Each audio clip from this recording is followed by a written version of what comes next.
the naipasa on second reading met pailaeng with a voting profile of 7 affirmative with 5 persons who did not vote kadeta nga measure. Dito nga measure apo that was being sponsored apo akit ibagbaga na nga dapat ada barangay purchase permit among other permits pa apo, but let us go for the first permit that is being required. Barangay purchase permit from the barangay, not necessarily from Lawag City but even from other barangays apo ti intero nga Ilocos Norte or intero nga Pilipinas.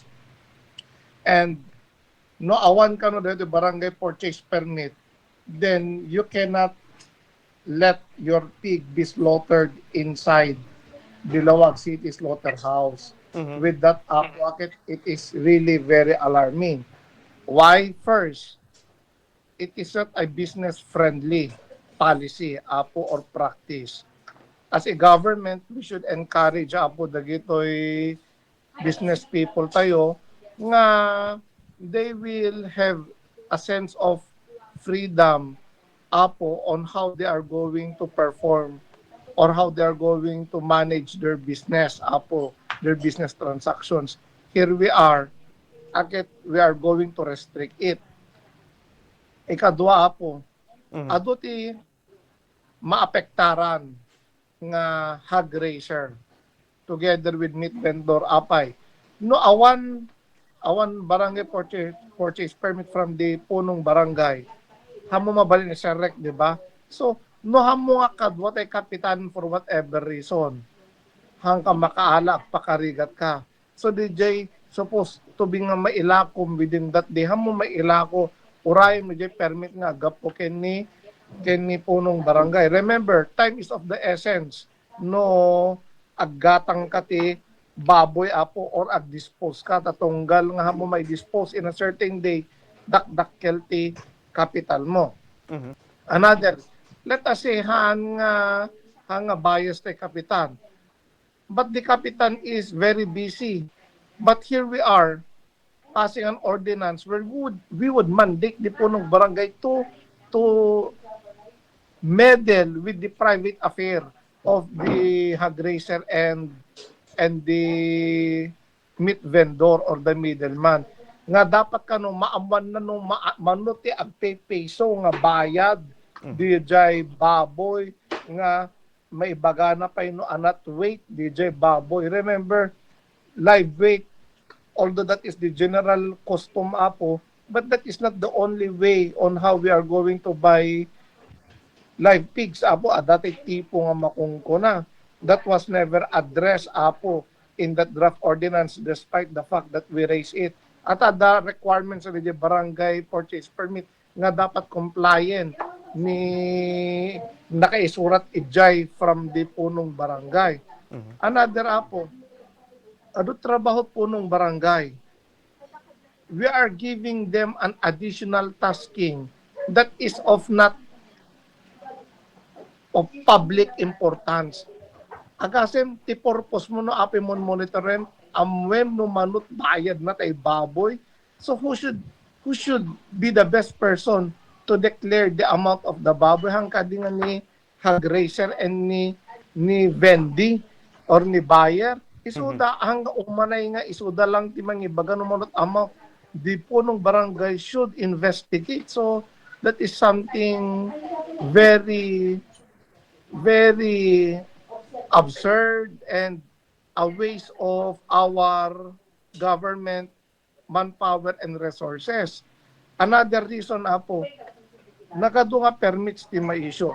You will require barangays to issue such permit. With that barangay permits apo, they can easily pass an ordinance on how much they are going to collect for that apo. So, no bagada ti masingil is 300 pesos, then that is an additional amount to be paid by the hog raiser. Nga ultimately, isip ni hog raiser, kadagiti umili nga gumatang. So again, dagito umili tayo ti maperwisyoan kadagiti nga additional expenses nga awan kuma if only we will not pass this ordinance, Apo. No, if ever makapasa in the future. Another, Apo, this ordinance would even require other LGUs nga dapat agitated dati barangay purchase permit. Elementary is the rule, Apo, nga awan bibyang timesa nga LGU nga co-equal to another LGU or outside the jurisdiction of Lawag City. Just imagine, we are going to require hog racers from Bintar nga ibagami nga dali kapitan da jay ket ag-issue na ti barangay purchase permit. That is the tenor of that ordinance during the interpellation nga inaramid ko hapon at dinamdamag ko. Ket sang kabaga, we do not have authority to them. Ti permit mabalin lang nga ma-issue data if that is supported by a law or an ordinance, either barangay ordinance or a city or municipal ordinance. But here we are telling them to issue a barangay purchase permit where that is not part of those issuances being made by barangay of other municipalities. So, ato nga rason ti madireta Apo. But those are some of the reasons why I've been opposing that measure. Ngayon, despite that, Apo, naipasa on second reading. Okay. Iklaro tala, attorney. So, nipasan ti barangay purchase permit ti second reading ti Syudad Telawag. So, in short, no siya kumaglakuak para kay ti listeners, viewers sa attorney, aglakuak ti taragang baboy, inak mga lati barangay purchase permit kaniya po kapitan. Siyempre, no purchase permit ko natin, barangay permit, agbayad akpay no kang kapitan, mano ti last singir mat ti kapitan no kwa, deti main inaw tatang ordinansa ti Syudad Telawag, attorney. As of now, awan amount na nakaipan, but that will be already the subject of ordinances definitely by the barangays. If ever they will implement that Apo. Under the law, no other permits, kahit nasawen the body or the LGU or any government agency issuing the same, they are entitled to collect money, Apo. That is the rule. So, dapat ada may ipasa nga ordinansa to that effect. No, anate amount na, we do not know what is the amount. At remember, ti pinaglako ti baboy, Apo, hanmet nga 8 to 5. Hanga from 8 o'clock in the morning to 5 o'clock in the afternoon, Apo. Ada pigirik hindi ko, ada meat shop ko, I'm very much familiar ti trade, ti pigirik and meat shop. At lako ka ti parbangon, ingana, lunchtime no meat shop owner ka hapos, a general rule. Maturog na kita trabahador mo ti Malem. Sa ti Malem manen ti alas 5, aglukat ka manen, ingana 6 or 7 Apo. Tatan no nakalako kanton, until 7 o'clock, agsara kanton, detan ton, mabaling nga pinagalam ti baboy from hog racer, mapan mo i-transport ti slaughterhouse. Apay malim orabi. Gaputa, no ngamin napudot, matay tay baboy. Hamumet irisgo nga ibiyahe tay baboy, nga napudot. Otherwise, dakdakkel ti ate mo. So the best time, Apo, akit tiha nga napudot. So usually, beyond 5 o'clock. So just imagine, hanga available ni Kapitan Tirabi or even in the afternoon, assuming the emergency na nga napanan. So what will happen? That hog racer, you will be under the mercy of the availability of the punong barangay nga at issue ti may isang permit, Apo. We are not here to regulate everything, Apo, all the activities of our people. That is already a restraint of trade that is being prescribed by our laws, Apo. Nga dapat may pasada ang ordinansa. Okay, attorney, okay. As in short, ni hog racer, nagtartarakan ti baboy, mangalat permit, kastamot kani middleman, ngunit hindi partidor, madamot permit nang, dawatin na kani barangay official, attorney. Yes, Apo, that intention. Every baboy, Apo, ibagampay no mano ti weight na, ibagampay no mano ti panakalako na. So those are the things that should be incorporated kadi the barangay purchase permit. If that is your real intention, you can easily attain that by asking only from the meat vendor, numunot pinanggatang na. Why do you need a certification or permit from the punong barangay to investigate numunot pinanggatang mo? That is really a very absurd regulation that is being proposed right now. Okay. So, no, talete akat parigat para kanya attorney kat parigat kadigiti agtartaragan nga baboy, especially igiti agtartaragan ti mesa uno dua nga heads lang nga baboy aton damot na digit kat ti asla pang ang kalsyan no digiti residente, especially digiti nasusulimik nga barbarangay ta sigurado igiti sulimik nga barbarangay akat that space da nga pagtaraknan ti baboy. Awam mo tikas lang ni lungalong or na suggest exemption na detoy nga kasi malagip ko iti kasagsagan ti ASF diti probinsya ket sertipikaran lang ti official di barangay nga di nga baboy ket nadalos awan ti sakin na aamot nga kansa attorney do di ket makikita ket parang income generating iti official di barangay di attorney. When apo deti mapaspasamak tata apo akit haan met nga awan met ASF as of now in order to monitor. Amo tayo the power ni ta LGU is to regulate ti panakalakot ti karne. We have no power to regulate the prices. Di la karne. Tatan, dito nga karne dapat fit for human consumption. Di la ti concern ni. That is a general rule.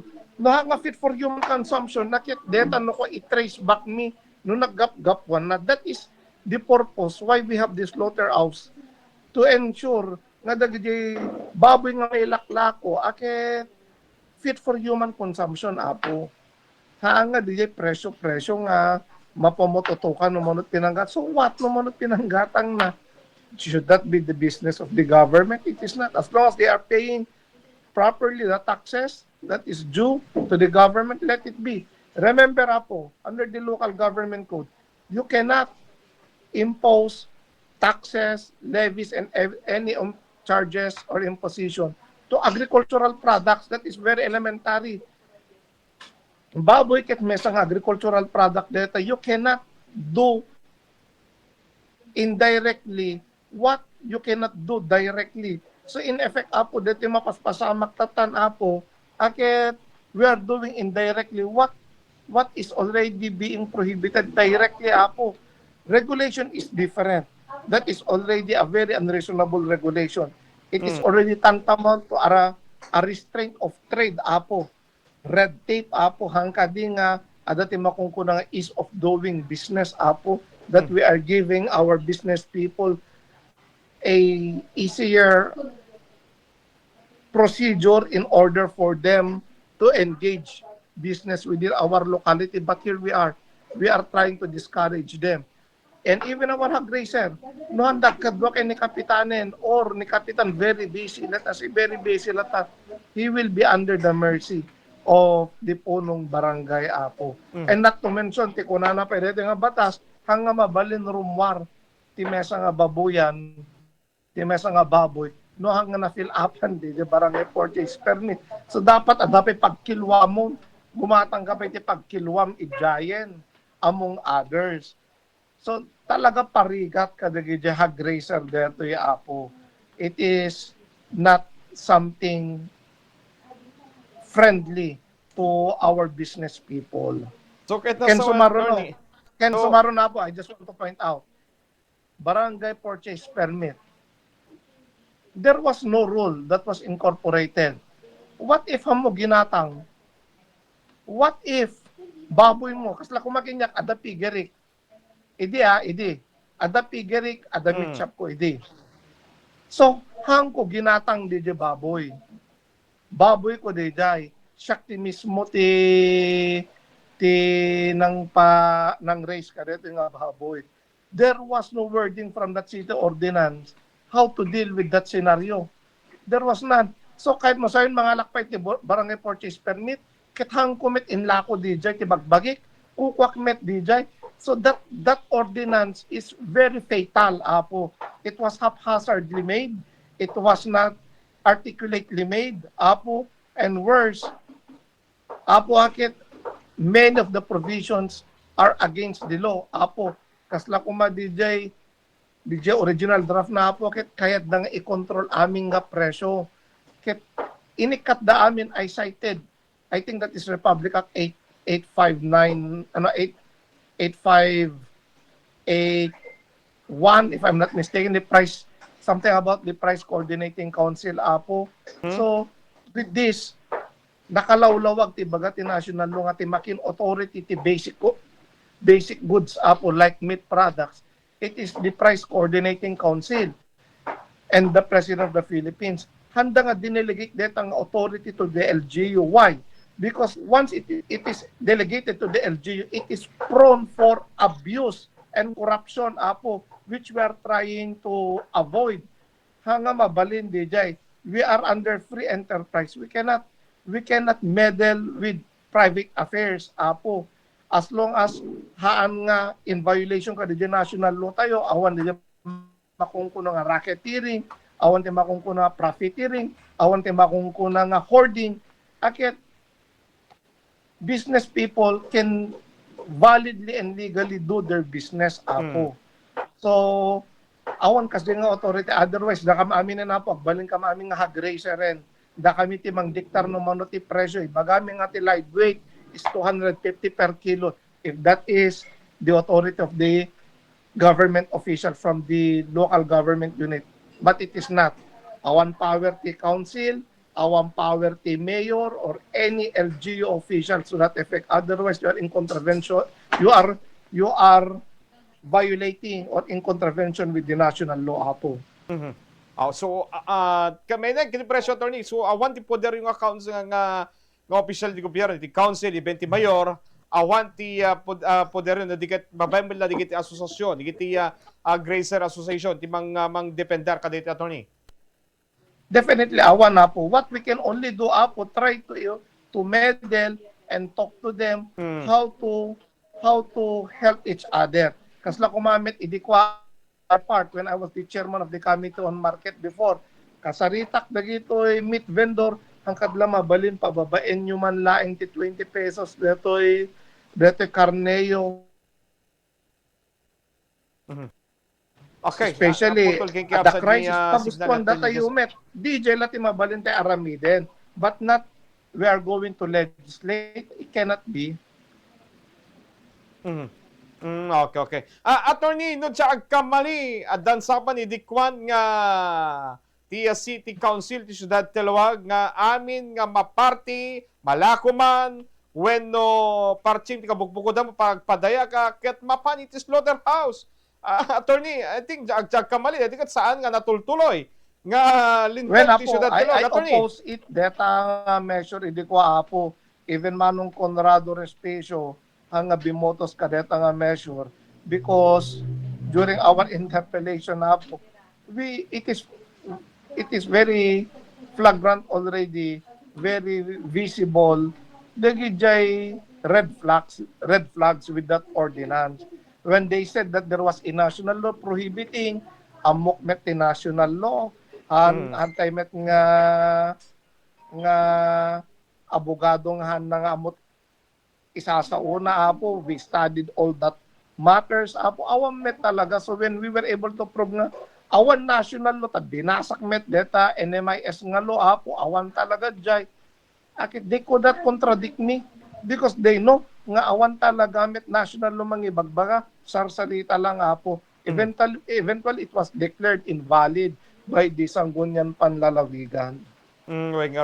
How about, kadeta attorney, so konde na rin nyo. Dito main inaw ng ordinansa ti Syudad Talawag nga dito may implementar ti barangay purchase permit kadagiti agtaraken ti baboy kadag gatang ti baboy. Attorney, ano digiti pagibasaran tayo? Tamnon ti kasta malawlawagan.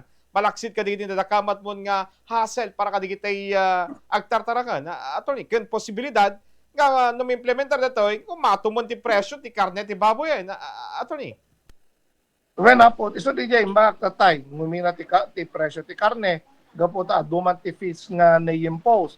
Ikadwa, ngumato apart from the fees nga nag-impose, aduman additional expenses, logistic titawag na diday. At dati-dati, you do not need to get barangay purchase permit from the punong barangay. You will just buy it from the hog raiser, then ingkay diretso slaughterhouse-en. Hanin, sa pulen pa lang no sinat ayan ni Kapitan.